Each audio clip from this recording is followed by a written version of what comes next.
Bismillahirrahmanirrahim. Hey everyone, welcome to the second video of the Rust programming language series. So today we are going to explore the concept of ownership, how it can be used in the programming. We will also explore the stack and heap, how it works in Rust. So let's get into it. So first of all, let's just get a recap of our last video in which we have explored some of the stuff about basic stuff about data types, variables, mutability, and a few concepts regarding uh, functions, comments, and control flow. So, in the last video, I have already told you that there are some of the concepts that are related to our that will be covered in our upcoming chapters. So, let's say the first concept here, ampersand sign with string. So why we were using ampersand sign with string wherever we are declaring the types. So today we will explore what is this concept, how what is the reason behind using this. So let's start with the concept of ownership. So ownership का concept basically ये होता है हमारे पास ma'am जिस तरह हमने first lecture में explore किया कि rust type safe memory safe language है सो उसमें होता क्या है कि डिफरेंट लैंग्वेजेस है रस्ट की बुक में ऑफिशियल बुक में लिखा हुआ भी है ये सारी चीजें सो ये कि हम इसको प्रॉपरली रिव्यू करते चले जाएंगे तो तीन तरह की लैंग्वेजेस होती है एक तो होती है लैंग्वेज जो कि गार्बेज कलेक्शन पे वर्क करती है गार्बेज कलेक्शन क्या होता है कि लेट्स से मैं स्केलेटन पे आ जाता है सो लेट्स से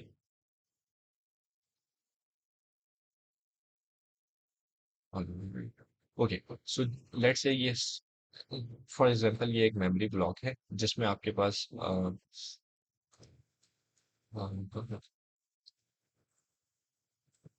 ठीक है और आपने इस मेमोरी ब्लॉक में कुछ कोई भी डेटा स्टोर किया हुआ है लेट्स से एक वैल्यू स्टोर की हुई है वन ठीक है वन स्टोर किया हुआ है ठीक है अब यहाँ पर आपने इस मेमोरी को यूज किया और लेट्स से आपने इस मेमोरी को फ्री कर दिया यहाँ पे ये एक एग्जाम्पल के तौर पे यहाँ पे शुरू में डेटा था यहाँ से फिर आपने इस डेटा को निकाल लिया तो अब ये मेमोरी क्या हो गई एम्प्टी हो गई यहाँ पे अब कोई डेटा बाकी नहीं है अब यहाँ से आपने आपने तो डेटा यहाँ से यूज कर लिया लेकिन क्या होगा गार्बेज कलेक्शन का कॉन्सेप्ट होता है कि जब कोई मेमोरी यूज में नहीं होती जिसकी जरूरत नहीं होती वो क्या करता है उसको वो ऑटोमेटिकली प्रोग्रामिंग लैंग्वेज खुद से रिमूव कर देती है तो गार्बेज कलेक्शन का कॉन्सेप्ट ये होता है कि बिहाइंड द सीन जो मेमोरी नीडेड नहीं होती वो उसको ऑटोमेटिकली रिमूव करती चली जाती है फिर दूसरी तरह की लैंग्वेजेस ये होती हैं कि जिसमें कॉन्सेप्ट ये होता है कि प्रोग्राम में मस्ट हैव टू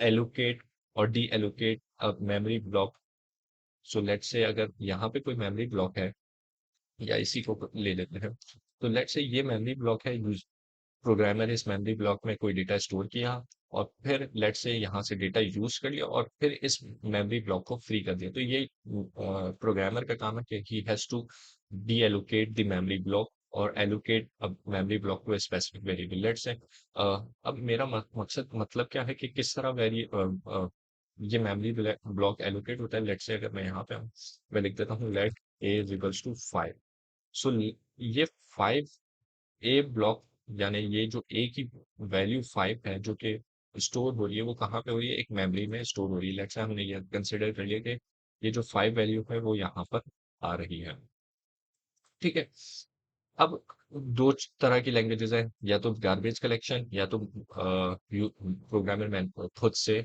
डीएलोकेट या एलोकेट करता है लेट्स से गार्बेज कलेक्शन है ये यूज हो गई लेट्स से मुझे ये फंक्शन में यूज करनी थी एक जगह पे मैंने कोई एक फंक्शन बनाया था फंक्शन ए लेट्स से मैं जस्ट अभी रैंडम कोई भी सिंटैक्स वगैरह फॉलो नहीं कर रहा काइंड ऑफ सूडो कोड है तो लेट्स से मैं मुझे ये यहाँ पे करना था कि c is equals to let's c is equals to a multiply by a just ये एक मुझे काम था और मैंने यहाँ पे इसको यूज किया और इसके बाद मैंने प्रोग्राम में कहीं पर भी ए को यूज नहीं किया तो अब ये मेरा काम है कि वो मुझे किस तरह डी एलोकेट करना है, मेमोरी को फ्री करना है कि बस यहाँ पे ए यूज किया तो इसकी ओनरशिप, ये सारी चीजें, ये वाले कॉन्सेप्ट आ जाते हैं अब रस्ट में। अब तीसरी तरह की लैंग्वेज कौन सी होती है, जो कि है रस्ट। रस्ट में क्या होता है कि आपका ओनरशिप का कॉन्सेप्ट होता है कि आपके किसी एक वेरिएबल के पास एक शुरू में ओनरशिप होती है कि भाई ये वेरिएबल ए के पास, ये वैल्यू ए के पास है, ये ओनरशिप आप ए के पास है। लेट्स से मैं सी को ए पास कर देता हूं, तो अब मैं कहता हूं लेट्स से कि सी के पास आप ओनरशिप आ गई, ए की ओनरशिप खत्म, तो वो मेमोरी से रिमूव हो जाएगा। अब ये कॉन्सेप्ट समझने में थोड़ा सा मुश्किल लगता है, लेकिन अब जैसे ही हम आगे पढ़ते जाएंगे तो प्रैक्टिस करते जाएंगे तो ये इजी हो जाएगा।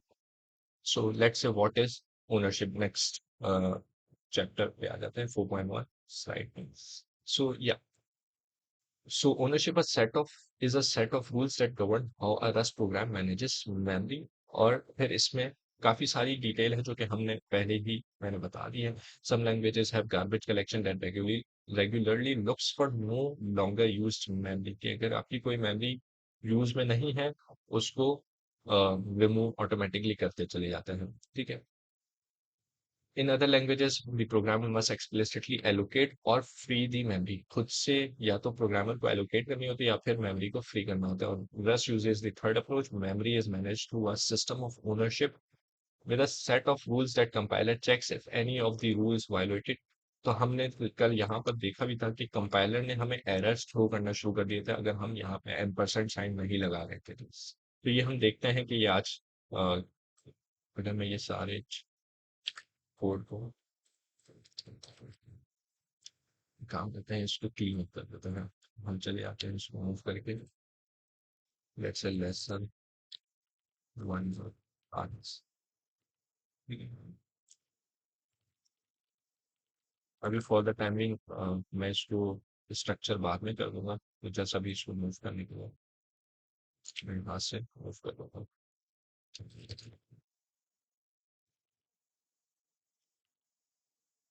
Okay, so let's continue with the. अच्छा, यहाँ पर एक और कॉन्सेप्ट है, दी स्टैक एंड हीप। स्टैक क्या होता है और हीप क्या होता है? स्टैक हमें पता है कि बेसिकली कि first in and last out. अब ये वाला कॉन्सेप्ट क्या होता है और हीप क्या होता है, तो हम इसको भी एक्सप्लोर कर लेते हैं कि लेट्स से मेमोरी में एक है स्टैक। स्टैक क्या होता है कि लेट्स से एक वैल्यू आई फर्स्ट, यहाँ पे वन आया, फिर सेकंड वैल्यू आई, फिर थर्ड वैल्यू स्टोर हुई, और अब मुझे यूज करनी है let's say value of to. तो अब मैं डायरेक्टली टू को यूज नहीं कर सकता, मुझे क्या करना पड़ेगा, जो लास्ट में फाइल, इसकी मिसाल हम ले लेते हैं। Let's consider example of plates। So we have a pile of plates, so if we want to get a plate from uh, in between from the pile of plates, so what we have to do, we have to get the last plate out first, and then we will move on to the specific target plate that we have to uh, that we want। So let's say अगर मुझे value of to चाहिए तो वो किस तरह होगी कि मैं डायरेक्टली टू की वैल्यू को एक्सेस नहीं कर सकता, मुझे क्या करना पड़ेगा, पहले थ्री की वैल्यू को निकालना पड़ेगा, फिर यहाँ से थ्री रिमूव हो जाएगा, अब बचेगा मेरे पास टू। अब मैं टू को एक्सेस करके मैं फिर टू को यूज कर सकता हूँ। तो क्या होता है, फर्स्ट एन यानी सबसे पहले वाली वैल्यू आएगी, और आउट क्या होगा कि जो लास्ट वाली वैल्यू है वो सबसे पहले आउट होगी, बाहर जाएगी। एंड स्टैक का ये बेसिक सा कॉन्सेप्ट है। उसमें क्या होता है, पुश और पॉप होता है, दो फंक्शंस होते हैं। पुश क्या होता है कि आप पुश कर रहे हो इस स्टैक में, और पॉप का मतलब क्या है कि आप निकाल रहे हो लास्ट से। तो ये आपका एक कॉन्सेप्ट हो गया। तो ये है कि हमने यहाँ से पढ़ लिया कि pushing on to the stack and removing data is called popping off the stack. ठीक है। इसके बाद हीप पे आ जाते हैं। हीप क्या होता है, तो हीप स्टैक थोड़ा सा फास्ट है, क्योंकि स्टैक में हमें पता होता है, सॉरी, कि हमें किस जगह पे मेमोरी एलोकेट हो गई, अब हमें उसी में ही बस पुश और पॉप करते जाना है। हीप में क्या होता है, एक कॉन्सेप्ट ये है कि अगर मैं मेमोरी ब्लॉक को यूं देखूं और मैं यहाँ पे कहूँ कहूँ कि ये काफी सारी अलग अलग किसी लेट से अलग अलग वेरिएबल्स को ये मेमोरी असाइन हुई थी। और मैं एग्जाम्पल में यहाँ पे ए लिख देता हूँ, बी सी वेरिएबल्स हैं, डी और ई। ठीक है, अब मुझे लेट से री असाइन करनी है वैल्यू ऑफ सी, या मुझे सी की वैल्यू यूज करनी है। ठीक है, मुझे या तो अपडेट करनी है सी की वैल्यू, या तो मुझे यूज करनी है। तो अब मैं ये किस तरह करूंगा? सिस्टम को मैंने बता दिया कि मुझे सी की वैल्यू गेट करनी है। अब क्या करेगा, वो हीप में जाएगा, वो हर मेमोरी ब्लॉक में ढूंढेगा। जब वो फाइंड करेगा, सर्च करेगा फॉर द टारगेट वेरिएबल और target memory block, it will take a bit of time, कि उस वो पहले तो सर्च करेगा and then it will get the value of specific memory block. So let's say अगर मुझे वैल्यू ऑफ सी चाहिए, तो वो पहले ए पे आएगा, वो देखेगा बी, मेमोरी एड्रेस को देखता है।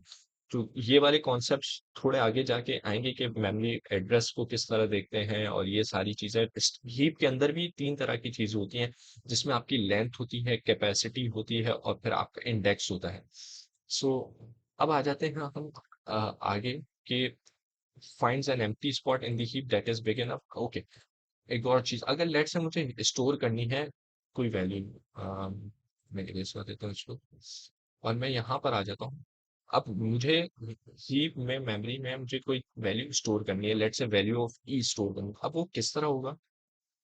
हीप में वो पहले आएगा फर्स्ट मेमोरी ब्लॉक में, यहाँ पे देखेगा स्पेस खाली नहीं है, सेकंड थर्ड फोर्थ, जैसे ही उसको स्पेस खाली मिलेगी, फिर वो जाके इसमें स्टोर करेगा। तो it takes a bit of time to store और find a value from a target memory address from the heap. So it is a bit of slow.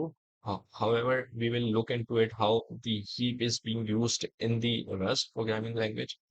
So let's say ownership rules. There are first take a look at the ownership rules. So each value in Rust has an owner. हमने देखा था कि हर value, यानी let's say her variable एक owner होता है। Let's मैं लिख देता हूँ दैट, और let a is equals to 5। ठीक है, अब यहाँ पे I32 है, इसका मतलब क्या? ए इस वक्त इसका इस वैल्यू 5 का ओनर है। ठीक है, यहाँ पे अगर मैं आपको लिखा दिखा सकूं कि साइज फॉर अलाइन, यानी मेमोरी एड्रेस इसने बता दिया, और नो ड्रॉप, यानी अभी ये मेमोरी ब्लॉक में मौजूद है। ठीक है, अब सेकंड रूल क्या कहता है? सॉरी, सेकंड रूल यहाँ पे आ गया। Okay, sorry. सेकंड रूल ये कहता है there can only be one owner at a time, एक वक्त में एक ही ओनर होगा किसी भी वेरिएबल का। When the owner goes out of scope the value will be dropped. अब इसका क्या मतलब है कि गोज आउट ऑफ स्कोप? हमने कल एक स्पेसिफिक ब्लॉक के बारे में पढ़ा था कि ये एक स्पेसिफिक आइसोलेटेड ब्लॉक है, जिसमें कोई भी वेरिएबल यूज हुआ तो इसकी वैल्यू बाहर एक्सेसिबल नहीं है। जैसे मैं लिख देता हूँ, right, c is equals to 8 6, and then I will print NM, and then value of C is equals to बस। ठीक है, मैं यही प्रिंट यहाँ पे भी बाहर करना चाहता हूँ। ठीक है, मेरा यहाँ पे तो प्रिंट हो रहा है और मुझे कोई एरर भी नजर नहीं आ रहा, और यहाँ पे जब मैं प्रिंट लगा रहा हूँ तो मुझे एरर दे रहा है कि a local variable with a similar name exist, a can not find value c in this scope. यानी ये जो बाहर स्कोप है, इसको यहाँ पर वैल्यू सी नहीं मिल रही, यहाँ पे सी कोई वेरिएबल है ही नहीं, एग्जिस्ट ही नहीं करता। तो इसका मतलब ये कि वैल्यू स्कोप के अंदर अभी फॉर द टाइमिंग स्कोप में नहीं है, ये आइसोलेटेड ब्लॉक के अंदर ये वैल्यू मौजूद है, इसके बाहर एक्सेसिबल नहीं है। ठीक है, अब आ जाते हैं वेरिएबल स्कोप। तो यहाँ इसका मतलब ये है कि रस्ट क्या करेगा कि जैसे ही यहाँ पे प्रिंट हो गए, और जैसे ही मैं इस स्कोप से बाहर आ गया, जो मेमोरी ब्लॉक सी के लिए असाइन हुआ था वो फ्री हो जाएगा।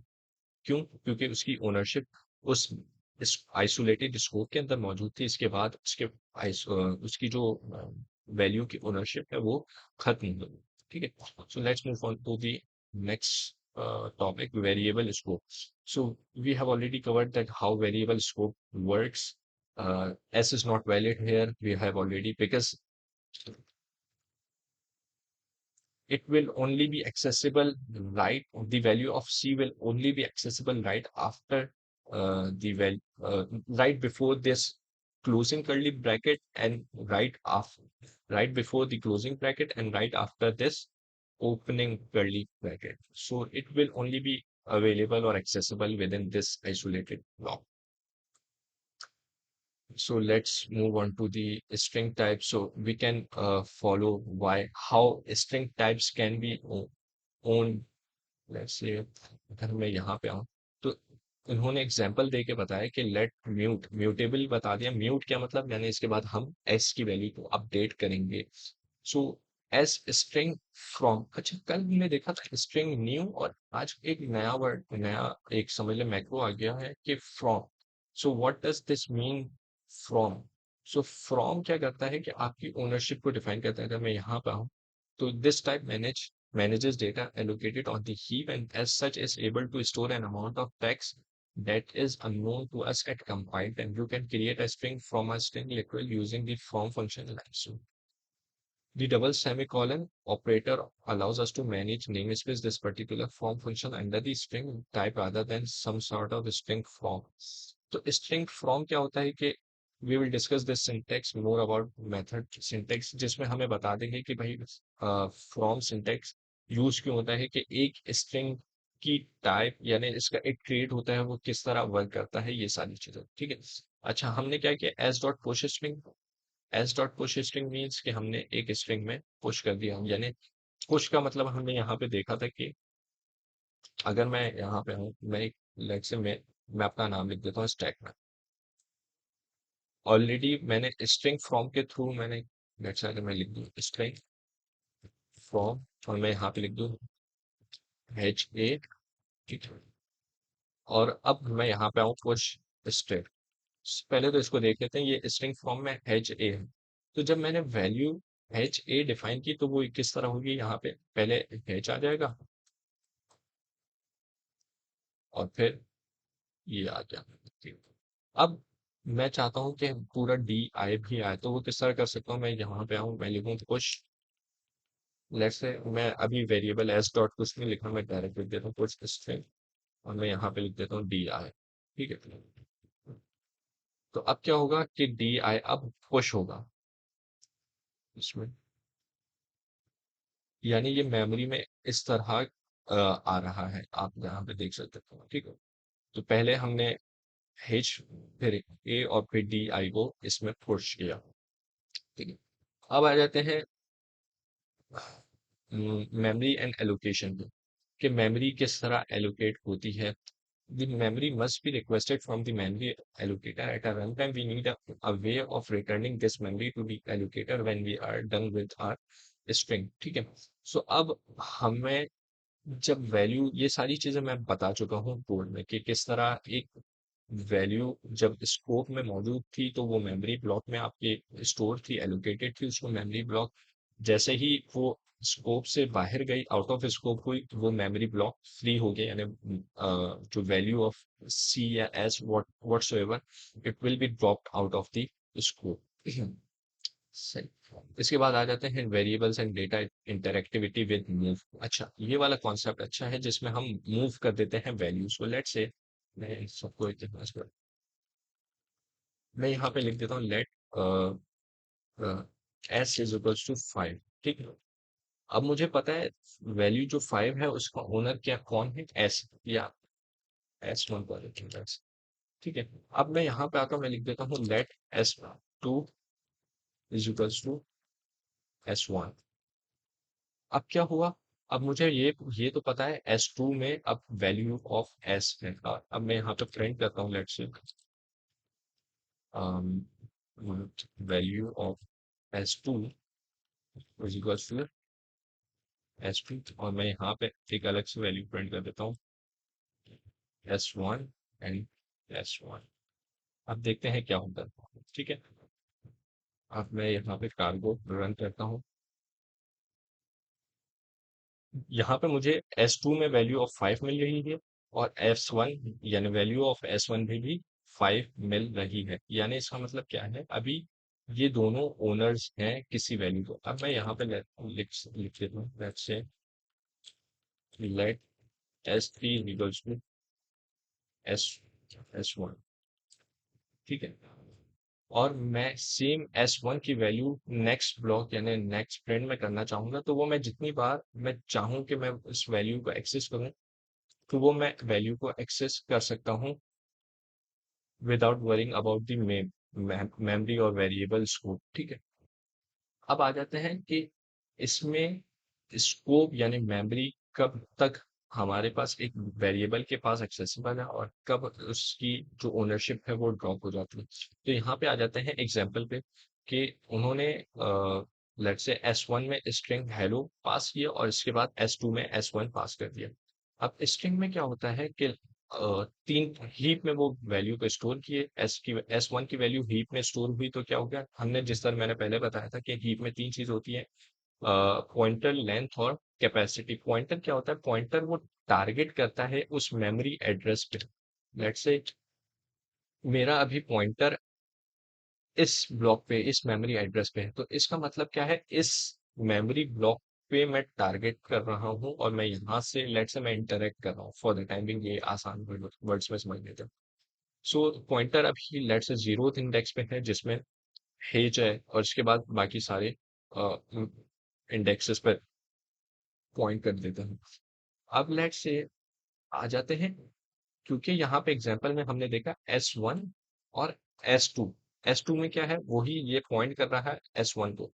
इसका मतलब क्या है कि लेट्स से मैं यहाँ पे आ जाता हूँ, एक नया हीप का ब्लॉक बना लेता हूँ समझाने के लिए। लेट्स से मैंने S1 की वैल्यू यहाँ पे स्टोर की, ठीक है।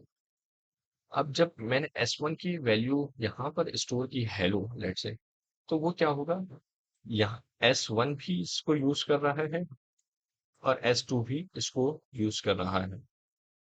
अगर मैं यहाँ पे इसको आसान करने के लिए जहाँ पे लिखूँ जैसे हेलो, ये मैंने यहाँ पर वैल्यू एस हेलो यूज की, स्टोर की हुई है। अब वो मैं पूरा वो ब्लॉक नहीं बना रहा स्पेस और टाइम की वजह से, लेकिन जस्ट मैं यहाँ पे समझाने के लिए कि अब ये हेलो वैल्यू S1 भी यूज कर रहा है, S2 भी यूज कर रहा है। व्हाट इफ, ठीक है, दोनों एक ही मेमोरी ब्लॉक को यूज कर रहे हैं, क्यों, क्योंकि वो शेयर शेयर कर रहे हैं एक, लेट्स से यहाँ पर S1 को हमने देखा था, ये अभी इंटीजर टाइप है मेमोरी पे, तो यहाँ पे मैं लेट्स से S1 को 5 दी हुई और S2 भी S1 को टारगेट कर रहा, पॉइंट कर रहा है। अब यहाँ पर यही चीज है स्ट्रिंग में कि ने S1 ने एक मेमोरी ब्लॉक में हेलो स्टोर किया और S2 को उसी वैल्यू को पॉइंट कर रहा है अपने पास। व्हाट इफ S1 स्कोप से निकल जाता है, अब क्या होगा, व्हाट इफ S1 स्कोप से निकल जाता है।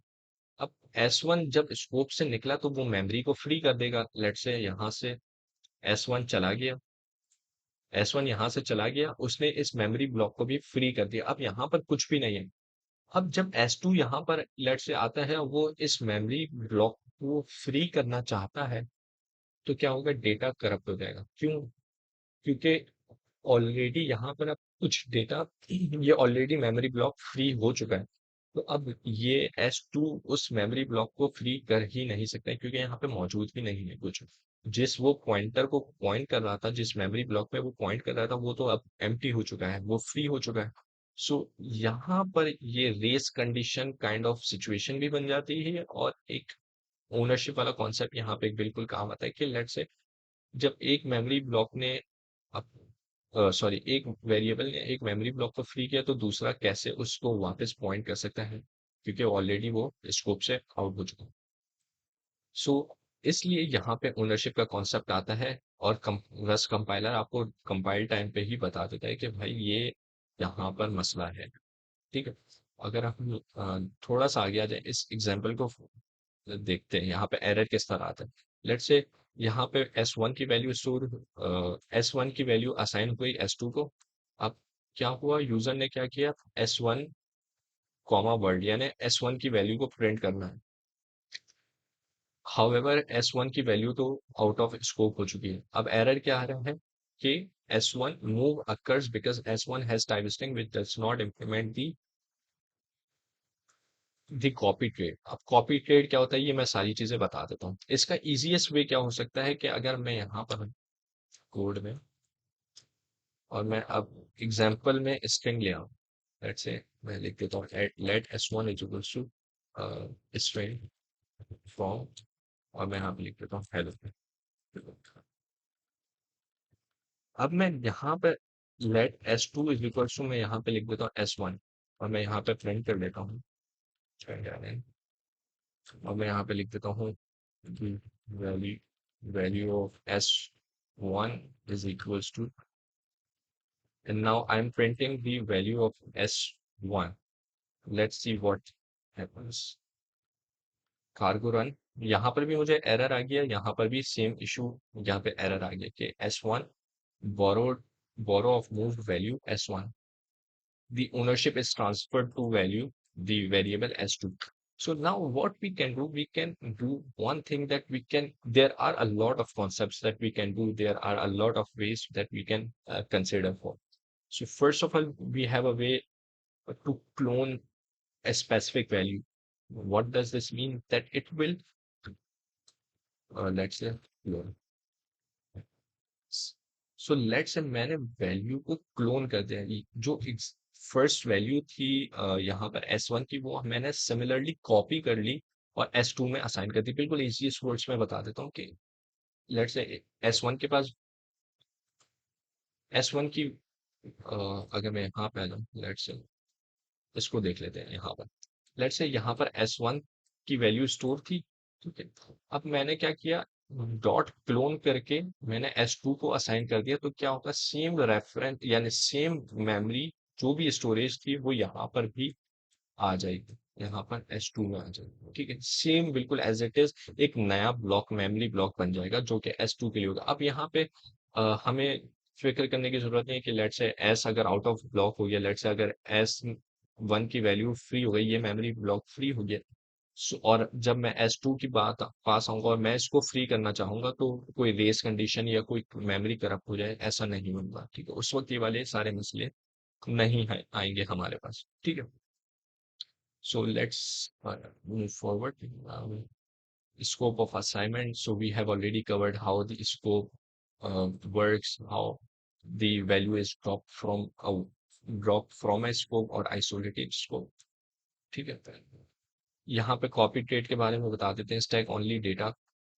अब यहाँ पे क्या है कि let x is equals to 5, y is equals to x, ठीक है। x और y की वैल्यू उन्होंने प्रिंट की, but this code seems contradict what we just learn, because हमने यहाँ पर, अगर मैं यहाँ पर एग्जांपल क्या हो, तो मैंने यहाँ पर आपको बताया था ये रहा, कि जब मैंने इंटीजर के साथ किया तो यहाँ पर कोई मसला नहीं आया। क्यों? क्योंकि हमने S1 की वैल्यू S2 को दी, फिर हमने S2 को प्रिंट भी किया, S1 को भी प्रिंट किया, दोनों वर्क कर गए। S3 भी वर्क किया, S1 जब हमने उसमें स्टोर किया, तो यानी इंटीजर में ये स्टैक वाला कॉन्सेप्ट है, यानी दो डिफरेंट चीज आ गई। हीप में हमने स्ट्रिंग स्टोर की और उसमें सबसे ज्यादा मसला आ जाता है ये वाला, ठीक है। तो the reason is that types such as a string that have a known size at compile time are stored entirely on the string. क्यों? क्योंकि हमें इंटीजर का पता है कि उसका साइज क्या होगा, कि I32 होगा, F64 होगा, फिक्स साइज पता है ना हम। तो हम क्या करेंगे, स्टैक ले लेंगे कि इतना स्पेसिफिक साइज हमें चाहिए, ठीक है। तो उसमें मेमोरी पुश होगी, पॉप होगी, ठीक है, वैल्यूज पुश होंगी और पॉप हो रही होंगी। लेकिन स्ट्रिंग में ऐसा नहीं होता, स्ट्रिंग में हमें फिक्स साइज नहीं पता होता कि हमें कितने कैरेक्टर्स स्टोर करने हैं उस स्ट्रिंग में, या कितनी लेंथ, क्या लेंथ होगी इस स्पेसिफिक स्ट्रिंग की। So that's why we have a copy trait. Copy trait का क्या मतलब है, जिसमें मैं ट्रेड्स वाले कॉन्सेप्ट आने वाले चैप्टर में आएंगे, लेकिन इसमें यह है कि सिंपल सा आपके डॉट क्लोन कर लो, ठीक है। अच्छा, इन्होंने फंक्शंस के थ्रू भी एग्जांपल बताइए कि लेट से आपने इस कोई स्ट्रिंग यानी कोई वेरिएबल की वैल्यू आपने किसी फंक्शन को पास की, और आप फंक्शन को आपने पास तो कर दी, सेम मैं चीज यहाँ पे आपको इम्प्लीमेंट करके, और फिर मैं उसके बाद आपको बोरोइंग और रेफरेंसेस का कॉन्सेप्ट समझा। लेट्स से बल्कि इसी को रेमो देते हैं, मैं उसको फॉर्मेट कर देता हूँ। लेट्स मेरे पास वैल्यू है S1 स्ट्रिंग फ्रॉम और हेलो, ठीक है। मेरे पास हेलो एक वैल्यू है जो कि मैंने स्टोर की है S1 में, ठीक है। सॉरी, सो ये है कि अगर मैं यहाँ पर आऊँ, एक फंक्शन बना देता हूँ, फंक्शन मैं लिख देता हूँ just, या ऐसा कर देते हैं कि मैं लिख देता हूँ कि मल्टीप्लिकेशन, और मैं यहाँ पे लिख देता हूँ नम फॉर स्ट्रिंग स्ट्रिंग की मल्टीप्लिकेशन, या जस्ट मैं लिख देता हूँ प्रिंट कर देता हूँ।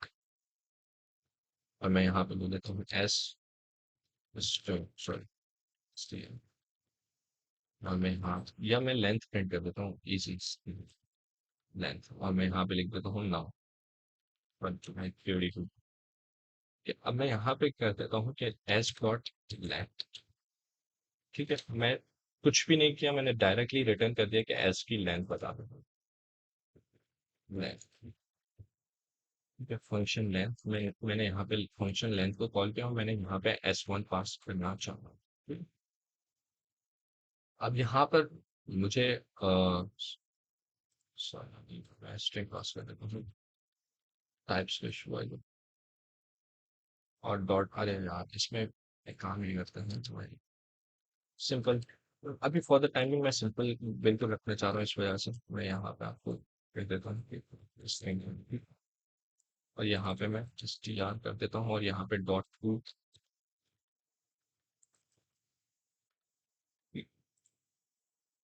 कॉन्ट्राडिक्ट कर दे। Let's back to the actual example, और यहाँ पे मैं अब यहाँ पे मेन कॉन्सेप्ट आता है रेफरेंसिंग का, कि हम किस तरह रेफरेंस पास कर सकें।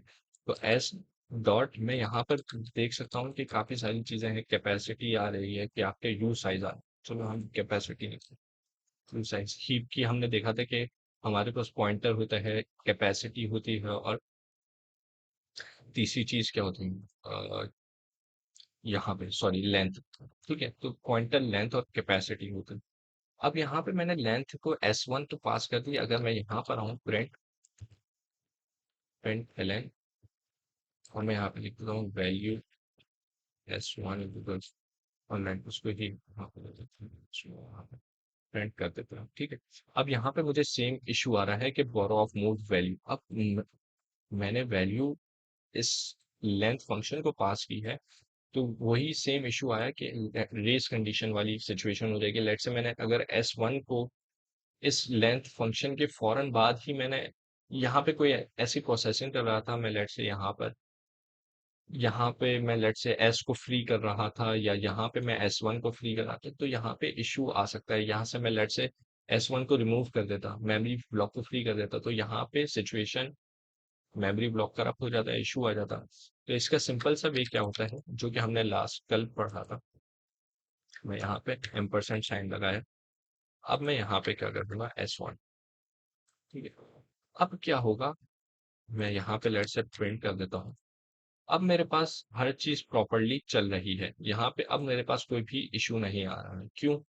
क्योंकि मैंने यहाँ पर रेफरेंस पास किया है इस मेमोरी ब्लॉक का, ना कि मैंने एक्चुअल मेमोरी यानी एक्चुअल वेरिएबल पास किया। मैंने जस्ट इसको क्या पास किया, उसका रेफरेंस। सो क्या हो गया, काइंड ऑफ क्लोन वाली सिचुएशन हो गई कि अब इसके पास S1 के पास अपनी अलग ओनरशिप है, और एक एक नई जो फंक्शन को मैंने पास किया S1 की वैल्यू वो एक बिल्कुल अलग है।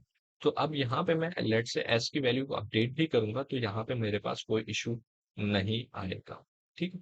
सो ये था बेसिक कॉन्सेप्ट। फिर मैं यहाँ पे नेक्स्ट आ जाऊँ। सो यहाँ पर सेम एग्जांपल उन्होंने की है कि टेक्स ओनरशिप S, ठीक है, सम स्ट्रिंग, और इन्होंने ओनरशिप किसी एक फंक्शन पे यानी यहाँ पे उन्होंने प्रिंट कर दिया, ठीक है, सम स्ट्रिंग प्रिंट कर दी, ठीक है। Comes into scope here some string goes out of scope and drop is called the backing memory is free.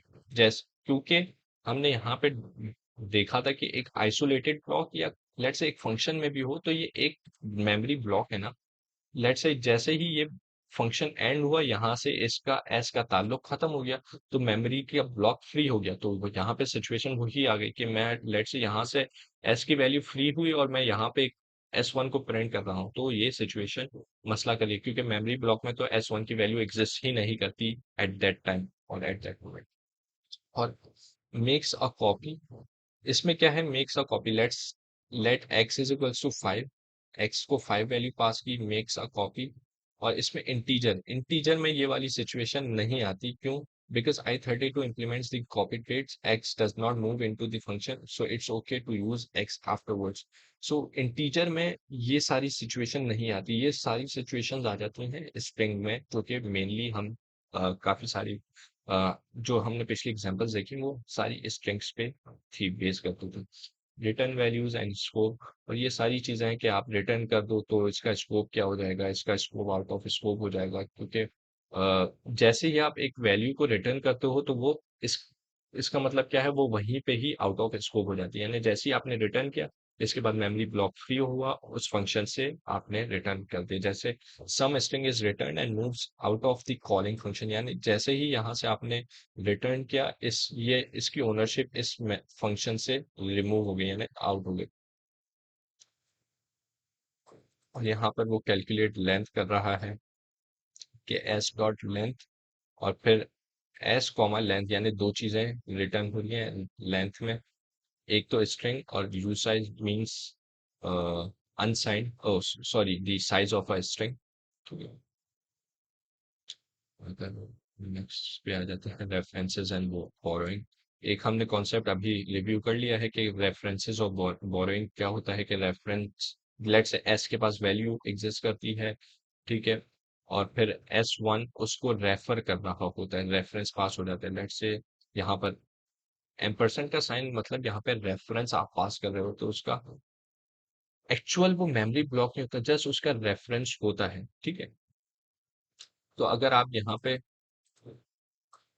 कोई लेट से पुश स्ट्रिंग करने, आप उस वैल्यू को अपडेट इस वजह से नहीं कर सकते, लेट से यहाँ पे तो आपने एक रेफरेंस पास किया हुआ था, क्योंकि आप जब रेफरेंस पास करते हो यानी बोरो करते हो फॉर दैट मूवमेंट, आप लेट से मैंने एस की वैल्यू यहाँ पे बोरो की है इस स्ट्रिंग से, और मैंने यानी एस की वैल्यू मैंने बोरो की है और मैंने पास की है चेंज फंक्शन।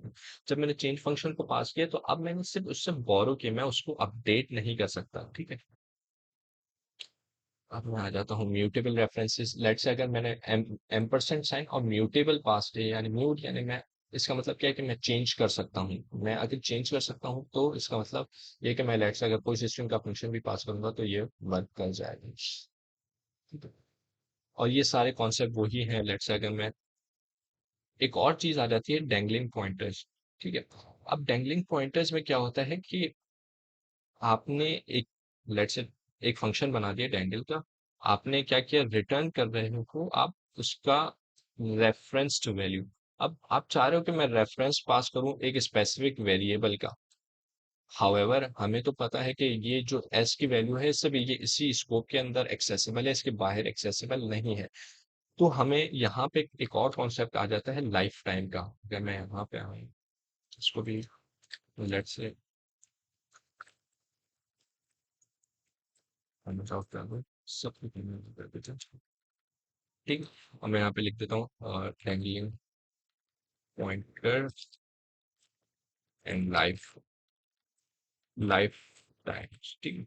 लाइफ टाइम्स का कॉन्सेप्ट तो मेरे ख्याल में आगे आने वाले चैप्टर्स में आएगा, लेकिन इसमें ये है कि मैं हल्का सा बता देता हूँ कि लाइफ टाइम्स में क्या होता है कि आप स्टैटिक लगाते तो एक साइन, इस तरह का साइन एक होता है, सॉरी, आप ये एक साइन लगाते हो और आप स्टैटिक पास कर देते हो, इसका मतलब क्या है, ये एक्सेसिबल रहेगा जब तक इसकी वैल्यू यूज नहीं हो जाती। लेट्स से अगर मैं यहाँ पर हूँ तो एक एग्जांपल क्या है, यही मैं एग्जांपल यहाँ पे कॉपी कर लेता हूँ मैं, और यहाँ पे ऑलराइट। सो ये है कि हम यहाँ पे इसको स्टैटिक पार्ट, अगर मैं यहाँ पे आऊँ तो मैं सेम ये काम करूँ और मेरे पास यहाँ पे एरर आ रहा है कि instead you are more likely to return an own value, क्यों, क्योंकि मेरे पास एस है और मैं यहाँ पे रिटर्न के वक्त में रेफरेंस पास नहीं कर सकता, या तो मैं यहाँ पे इसको सिंपल से डायरेक्टली मैं स्ट्रिंग पास कर दूं कि ओन्ड वैल्यू रिटर्न हो रही है, या दूसरा तरीका ये है कि मैं उसे कहूँ कि भाई लेट्स से स्टैटिक स्ट्रिंग। अब यहाँ पे ये स्टैटिक क्या है और ये सारी चीजें, ये वाले सारे कॉन्सेप्ट मैं आगे जाके बता देता हूँ कि ये सारे कॉन्सेप्ट्स किस तरह वर्क करते हैं, ठीक है। Reference to a local variable s, ठीक है। अब यहाँ पर ये रेफरेंसिंग, सॉरी स्टैटिक वेरिएबल हमने ये लाइफ टाइम क्यों यूज किया, इसका क्या रीजन है और ये क्यों यूज हो सकता है और ये सारी चीजें, तो ये आने वाले लेसन्स में हमें पता चल जाएगा कि हम लाइफ टाइम्स क्यों यूज कर सकते हैं, तो ताकि उसका एक लाइफ टाइम से आपको वर्ड्स ही समझ आ रहा है कि लाइफ टाइम मीन्स एक स्पैन ऑफ टाइम जिसमें वो वेरिएबल या कोई मेमोरी ब्लॉक एक्सेसिबल होता है। ठीक है, अब आ जाते हैं नेक्स्ट डेंगल स्ट्रिंग, और ये वही एग्जांपल है कि आपने एक रेफरेंस वैल्यू को रिटर्न, एक वेरिएबल की वैल्यू रेफरेंस के तौर पर रिटर्न की जो कि मेमोरी ब्लॉक से आउट ऑफ स्कोप से बाहर चली जाएगी। तो ये कि अच्छा, the rules of reference at any given time you can either one mutable reference और any number of immutable references. References must always be valid. References valid इस सूरत में होनी चाहिए कि वो आप रिटर्न नहीं कर रहे हो, स्कोप से बाहर नहीं चले जा रहे, और ये सारी चीजें जो कि हमने डिस्कस ऑलरेडी कर ली है। अब आ जाता है कि स्लाइसेस क्या होते हैं। So slices refer to the contiguous sequence of elements in a collection rather than the whole collection। यानी अगर हमने पिछली बार शायद जावास्क्रिप्ट में डिस्कस भी किया था कि एक जावास्क्रिप्ट में फंक्शन होता है डॉट स्लाइस, एक और होता है डॉट स्लाइस, और इसके अलावा शिफ्ट अनशिफ्ट, वो सारी कॉन्सेप्ट को अभी फॉर द टाइम इन दोनों दोनों फंक्शन इनमें क्या काम क्या होता है कि स्लाइस क्या करता है कि कॉपी कर लेता है एनी स्पेसिफिक इंडेक्सेस, कि लेट से आपने कोई स्पेसिफिक इंडेक्स को कॉपी करना है, और स्प्लाइस क्या करता है कि आपने किसी भी स्पेसिफिक वेरिएबल, किसी भी स्पेसिफिक इंडेक्स को आपने रिमूव करना है। ठीक है, तो ये अगर लेट्स मैं इसको यहाँ से स्कोप से बाहर निकाल देता हूँ और यहाँ पे आ जाता हूँ, मैं यहाँ पे अ, आ जाता हूँ और मैं यहाँ पे एक एरे बना देता हूँ just for example sake of example.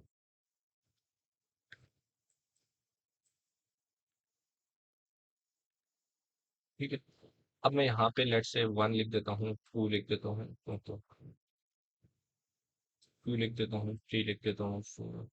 ठीक है, अब स्लाइस का मतलब क्या है, मैं सिर्फ जस्ट एग्जांपल समझाने के लिए कि आप स्लाइस का क्या मतलब है कि आपको एक स्पेसिफिक स्लाइस लेना है। लेट से मुझे यहाँ से 2 लेना है, सेम स्ट्रिंग के लिए हम कर सकते हैं कि मैं मुझे लेट से ई और एल लेना है हेलो में से, और इस तरह करें। ठीक है, so we will just take an example of an array in which we have declared integers. So let's say we I want to get a slice, let's say of second and third index. Let's say second और third index का मतलब मेरे कहने का ये है कि zeroth index, one, second and third. ठीक है, मुझे फर्स्ट और सेकंड इंडेक्स का मुझे वैल्यूज यानी स्लाइस चाहिए, या तो मैं एक और कॉन्सेप्ट स्ट्रिंग पे आ जाऊँ, लेट्स से मुझे हेलो मैंने लिखा है HELL। ठीक है, अब मुझे let's say slice चाहिए, I want to get a slice of let's say double L। I just want this piece of string from this, let's say S1 मैंने पास की और मुझे इसमें से ये L चाहिए let's say S2 में। ठीक है, मेरे पास ये डबल एल आ जाए S2 में, ना कि पूरा हेलो है। सो ये सारी चीजें वो किस तरह होती है वो ये देख लेते हैं। Let's say bytes S dot S bytes, यानी एस बाइट्स क्या करता है कि उसकी जो मेमोरी जो स्ट्रिंग है उसका आपको बाइट्स के तौर पर निकाल के दे देता है कि स्ट्रिंग को बाइट्स मेथड के थ्रू उसने कन्वर्ट कर दिया। डॉट आइटर यानी आइटरेट करेगा, और डॉट इन्यूमरेट, न्यूमरेट का मतलब है कि आपको मेमोरी जो उसका जो टपल है, टपल जो हमने शायद कल डिस्कस भी किया था कि उसको उसमें कन्वर्ट कर देगा, let's say H comma L comma, let's say इस तरह कर देते हैं। सो वो इसको यूं कर देगा एच कॉमा ई कॉमा एल कॉमा कर दो। तो ई न्यूमरेट क्या करेगा, आइट्रेट करेगा इस इन सारे हर इंडिविजुअल, यानी फर्स्ट इंडेक्स पर ये आ जाएगा, फिर सेकंड पर ये, थर्ड, इस तरह इंडेक्सेस पर डिवाइड हो जाएगा जो कि हम एक्सेस कर सकते हैं। So let's say i and item, so if item is equals to m यानी स्पेस देन रिटर्न आई, यानी जैसे ही स्ट्रिंग में स्पेस आ जाए तो वो आई को रिटर्न कर देते हैं। सो लेट्स से अगर मैं यहाँ पर आऊँ और प्रिंट करना चाहूँ, ओके, यहाँ से प्रिंट नहीं हुआ, मैं यहाँ पे आता हूँ और मैं यहाँ से इसी चीज को कॉपी करके ताकि हम देख सकें कि वर्क किस तरह यहाँ पे कर रहा था। फर्स्ट वर्ड, और मैं यहाँ पे लेट्स से कोई भी स्ट्रिंग पास कर देता हूँ एम्पर्स, अच्छा अच्छा जी। मैं यहाँ पे S1 तो इसको नीचे कर दूँ।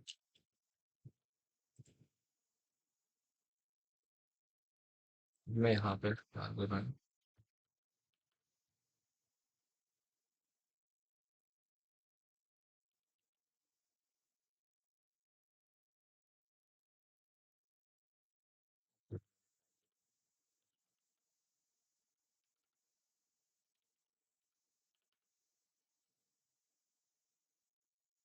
यहाँ पे अगर हम यहाँ पे प्रिंट कर देंगे प्रिंट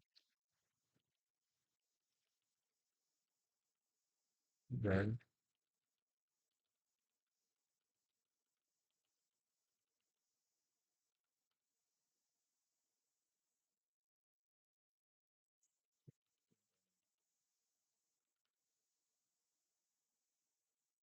और यहाँ पे मुझे वैल्यू में 5 नजर आ रहा है। 5 क्यों आ रहा है, इसकी लेंथ देख ले तो 1 2 3 4 एंड 5। तो मुझे स्ट्रिंग की लेंथ पता चल गई कि स्ट्रिंग की लेंथ क्या है। लेट्स से अगर मैं लिख देता हेलो स्पेस वर्ल्ड, अब क्या होता? हाँ, क्या होगा? सो अभी भी मेरे पास वैल्यू 5 क्यों आ रही है, क्योंकि हमने यहाँ पे स्पेस जैसे ही आइडेंटिफाई किया और हमने रिटर्न कर दी आई की वैल्यू ने, जो फर्स्ट इससे पिछले वाला जो इसकी ब्लॉक था यानी हेलो था उसकी लेंथ हमने रिटर्न कर दी। ठीक है? अब आ जाते हैं हम नेक्स्ट एग्जांपल्स पे कि world will get the value of S, यानी रेफरेंस हम पास कर रहे हैं। और लेट्स से अगर मुझे एस में म्यूटेबल मैंने पास कर दिया तो म्यूट किस तरह वर्क करेगा कि उसकी वैल्यू को हम अपडेट कर सकते हैं बार बार। अब स्ट्रिंग स्लाइसेस एक काम ये भी हो सकता है कि हम उसकी स्पेसिफिक इंडेक्स की स्लाइसेस ले लें। अब दैट से मैं यहाँ पे आता हूँ, मैं कहता हूँ कि प्रिंट, और मैं यहाँ पे कह देता हूँ S1, मैं S1, और मैं यहाँ पे लिख दूंगा 0 till 3। अब क्या होगा कि मेरे पास क्या प्रिंट होगा, HEL, first index 0, second index E, फिर थर्ड इंडेक्स L। लेट्स अगर मैं चाहता हूँ कि मैं प्रिंट करूँ थर्ड से लेकर बिल्कुल एंड तक, तो मेरे पास दो चॉइसेस है। या तो मैं गिन कर पास करूँ कि भाई कौन सा लास्ट इंडेक्स है, या मैं जस्ट रेंज यानी अनडिफाइंड रहने दूँ लास्ट इंडेक्स की, तो मेरे पास वो लास्ट तक प्रिंट कर देगा। तो क्या हो गया, LO और स्पेस और फिर वर्ल्ड पूरा प्रिंट हो गया। सो ये एक इस तरह से स्लाइस को आप डील कर सकते हैं कि आपने स्लाइस डॉट लेन, आपने लेन तक पास कर लिया, आपके पास ये भी चॉइसेस है। आप डायरेक्ट सिर्फ डॉट डॉट पास कर दो तो वो आपकी पूरी स्ट्रिंग आपको रिटर्न कर देगा and so on so forth. So यही चीज हम यहाँ पे डील कर चुके हैं। यहाँ पे वही एरर आ रहा है कि फर्स्ट वर्ड को हमने रेफरेंस पास किया एस का और एस डॉट क्लियर हमने कर दिया। जब एस डॉट हम क्लियर करने जाएंगे क्यों नहीं होगा, क्योंकि हमने वही ऑनरशिप वाला कॉन्सेप्ट आ जाएगा कि हम म्यूटेबल बनाया है। तो म्यूटेबल का मतलब क्या है कि फर्स्ट वर्ड है उसके अंदर भी अपडेट हो सकता है। जब फर्स्ट वर्ड के अंदर अपडेट हो सकता है तो यहाँ पर हमने यहाँ पे क्या बताया कि भाई ये तो इम्यूटेबल होगा। हम रेफरेंस पास कर रहे हैं इम्यूटेबल, और हमने वेरिएबल म्यूटेबल पास किया हुआ है, तो यहाँ पे कॉन्फ्लिक्ट है, कॉन्ट्राडिक्ट कर रही है सिचुएशन। ठीक है। And there are other methods of getting the slice of a string of integers, that how we can get a specific slice. We have a different methodologies.